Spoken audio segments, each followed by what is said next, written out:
जे आहे ना, मी खडकीचा सरपंच या नात्याने बोलतोय। आमच्या शेतकऱ्याची 2 दिवसापासून मुसळधार पावसाला अतिवृष्टी झाली। या शेतकऱ्याचा आतोनात माझ्या खडकी मायबाप जनतेचा आतोनात नुकसान झाले। साहेब, हे कृषी मंत्र्याला माझं म्हणणं आहे शासनाला की आमच्या शेतकऱ्याला खडकी मायबाप जनतेला काहीतरी तुम्ही दिलासा द्या।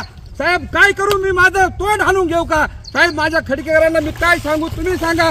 माझ्या आज 27 तारखेला 27 मेला सुद्धा असा अवकाळी पाऊस झाला साहेब, आणि त्यावेळेस सुद्धा आमच्या फुलाचे संत्रा झाडं अख्खे फुटून निघाले होते, पण त्यावेळेस सुद्धा आमच्या अवकाळी पावसामुळे सगळा बाहेर गळून गेला साहेब। आणि त्यावेळेस आमच्या शेतकऱ्याचं इतकं मोठं नुकसान झालंय, आणि ते बी कुठं शासनाने त्वरित मध्ये त्यावेळेस सुद्धा दिले नाही। आणि आता हे दुसरं आसमानी संकट आमच्या खडकीला संकटात वाढवलं गेलंय। साहेब, तुम्ही सांगा मी काय करू? आज माझ्या जनतेला मी काय सांगू साहेब?